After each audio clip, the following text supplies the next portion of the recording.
നമസ്കാരം. Raf talk ഫുട്ബോളിലേക്ക് അവർക്കും സ്വാഗതം. ഫിഫ വേൾഡ് കപ്പിൻ്റെ സെമി ഫൈനലിൽ അർജന്റീനയും ഇംഗ്ലണ്ടും തമ്മിൽ ഏറ്റുമുട്ടുന്നത് നാളെയാണ്. നാളെ എന്ന് പറയുമ്പോൾ നമുക്ക് സാങ്കേതികമായിട്ട് മറ്റന്നാൾ പുലർച്ചെ ഇന്ത്യൻ സമയം 12:30 ആ കളി.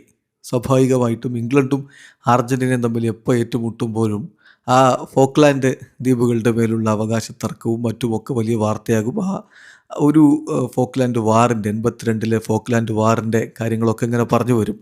അപ്പോൾ അതുകൊണ്ട് തന്നെ ഹിസ്റ്റോറിക് ആയിട്ടുള്ള വലിയ പ്രാധാന്യം ഈ കളിക്ക് എല്ലാവരും കൊടുക്കാറുണ്ട്. ഇപ്പോൾ കളിക്ക് മുന്നോടിയായിട്ട് ഇംഗ്ലണ്ടിൻ്റെ ഗോൾ കീപ്പർ പിക്ഫോർഡ് ചില കാര്യങ്ങൾ മാധ്യമങ്ങളോട് സംസാരിക്കുന്നു.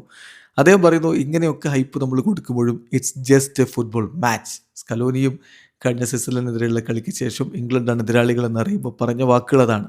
ബാക്കിയുള്ള ഹൈപ്പൊക്കെ അവിടെ ഉണ്ടെങ്കിലും ഇതൊരു ഫുട്ബോൾ മാച്ചാണ്, ആ തരത്തിൽ അതിനെ കണ്ടാൽ മതി എന്ന് തന്നെ പിക്ഫോർഡ് പറയുന്നു. പിക്ഫോർഡിൻ്റെ മറ്റു വാക്കുകളിലേക്കൊന്ന് പോകാം. അദ്ദേഹം പറയുന്നു, ഞങ്ങൾക്ക് മെസ്സി എത്രത്തോളം മികച്ച താരമാണെന്നറിയാം, പക്ഷേ മെസ്സി മാത്രമല്ല, ഞങ്ങൾക്ക് അർജന്റീനയുടെ മറ്റു ടീമിനെ കുറിച്ചും ധാരണയുണ്ട്. അതുകൊണ്ട് ഒട്ടും എതിരാളികളെ കുറിച്ച് കാണുന്നില്ല.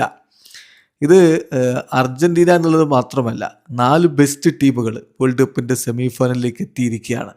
എല്ലാവരും പരസ്പരം പോരടിച്ചുകൊണ്ട് ഫൈനലാണ് ലക്ഷ്യം വെക്കുന്നത്. അതുകൊണ്ട് മികച്ച പോരാട്ടങ്ങൾ കാണാം. ഇപ്പം ഇംഗ്ലണ്ടിനാണെങ്കിലും അർജന്റീനക്കാണെങ്കിലും വളരെ പാഷനേറ്റ് ആയിട്ടുള്ള ഫാൻസ് ഉണ്ട്. അവരെല്ലാവരും ഒരു കിടിലൻ മത്സരമാണ് കാത്തിരിക്കുന്നത്. പിന്നെ എമി മാർട്ടിനസ്, മറുഭാഗത്ത് അർജന്റീനയുടെ ഗോൾ കീപ്പർ എമിയാണല്ലോ. അപ്പോൾ എമിയെക്കുറിച്ച് പിക്ഫോർഡ് പറയുകയാണ്, ഞാൻ എമി മാർട്ടിനസിനെതിരെ കളിച്ചിട്ടുണ്ട്.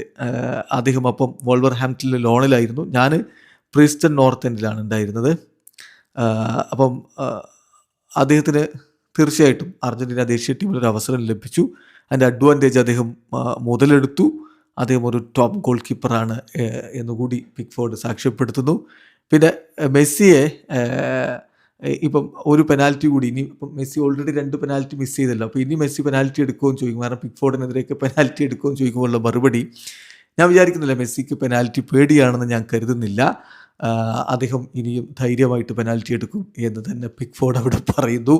പിന്നെ എല്ലാവരും മെസ്സിയെക്കുറിച്ച് സംസാരിക്കുന്നു. കാരണം അദ്ദേഹം എക്കാലത്തെയും മികച്ച താരങ്ങളിൽ ഒരാളാണ്. പക്ഷേ ഞങ്ങൾ ആ ടീമിൻ്റെ സ്കില്ലും ടാലൻറ്റും ആ സ്ക്വാഡിനെ മൊത്തമാണ് ഞങ്ങൾ ഫോക്കസ് ചെയ്യുന്നത് എന്നുകൂടി ഇപ്പോൾ പിക്ഫോർഡ് പറയുന്നു. വീഡിയോ അവസാനിക്കുന്ന ഫുട്ബോൾ ലോകത്തെ കൂടുതൽ വിശേഷങ്ങളുമായി റഫ്ലക്സ് ചെയ്തു എത്താം.